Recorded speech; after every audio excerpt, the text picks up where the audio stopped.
આગળ વાત બનાસકાંઠાની કરીએ, જ્યાં કાંકરેજના વડામાં જાગીરદાર રાજપૂત સમાજનું મહાસંમેલન.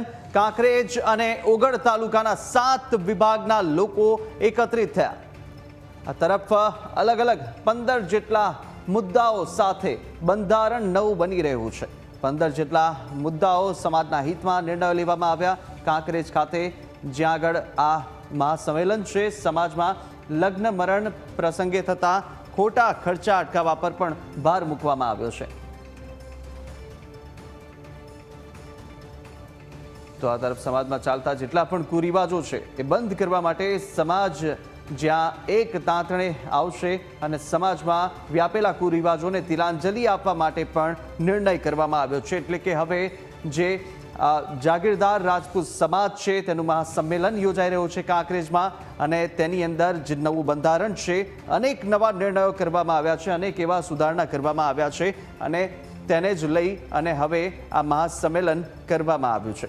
તો અત્યારે જે શિક્ષણ ક્ષેત્રે પણ પ્રગતિ થાય અને તે માટે પ્રગતિ માટે ઘડવામાં આવશે આ સામાજિક નવું બંધારણ.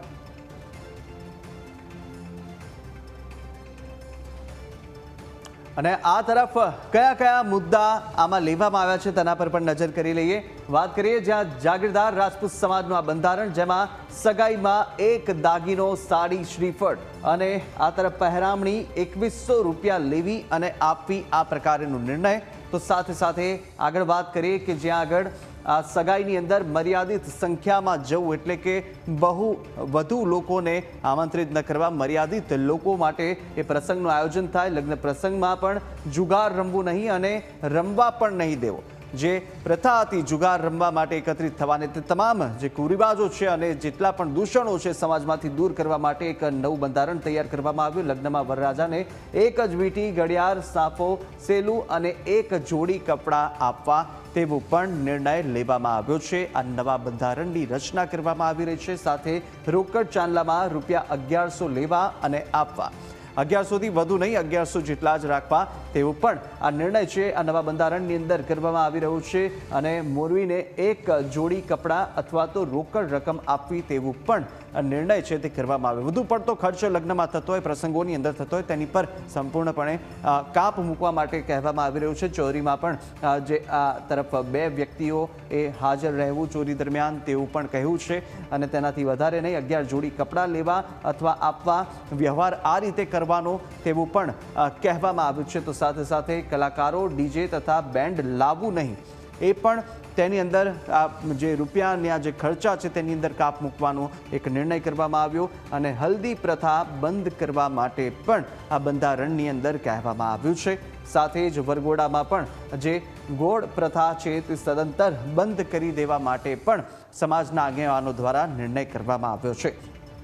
દીકરાની જાનમાં મર્યાદિત સંખ્યામાં જવું, તેવું પણ કહેવામાં આવ્યું છે. એટલે કે જે લગ્ન પ્રસંગ છે તેની અંદર જે ખર્ચા વધતા હોય છે તે ખર્ચા પર અંકુશ રાખવા માટે આ એક બંધારણ તૈયાર કરવામાં આવ્યું છે. જાપાશીખ સદંતર બંધ કરી દેવી, તેવું પણ કહેવામાં આવી રહ્યું છે. અને સાથે સાથે આ તરફ જે બારણું રોકવાનો કોઈ દાગીનો લેવો નહીં, તેની જગ્યાએ મર્યાદિત રોકડ રકમ આપવી, તેમ પણ કહેવામાં આવ્યું છે. એટલે કે જ્યારે બારણું રોકી અને જે આ પ્રથાઓ છે તેની અંદર આ પ્રકારે કાપ મૂકવા માટે કરવામાં આવ્યું છે. આગળ વધી અને સાથે સાથે આ તરફ જે બંધારણ નવું કરવામાં આવ્યું છે તેને લઈ અને હવે અત્યારે આગેવાનો આ નિર્ણય આ મહાસંમેલનમાં મૂકશે.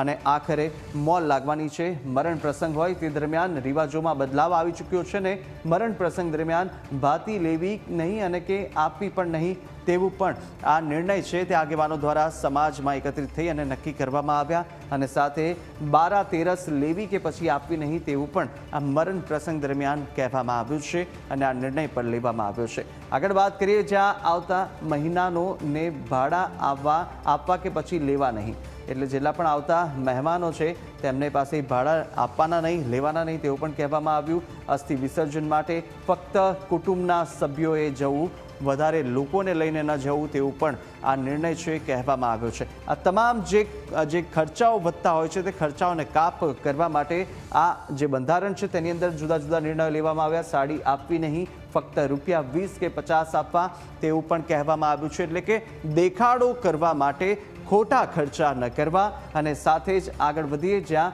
મરણ પ્રસંગ દરમિયાનના જે રિવાજો છે તે બદલાવ કયા કયા કરવામાં આવ્યા, કયા કયા નિર્ણયો લેવામાં આવ્યા તે પણ જોયું છે અને સાથે જ હવે એ પણ જોઈ લઈએ કે આ મહાસંમેલન દરમિયાન અને આ જે નવું બંધારણ ઘડવામાં આવ્યું છે તેને લઈ આગેવાનો શું કહી રહ્યા છે તે પણ સાંભળી લઈએ। અહીંયા આપણે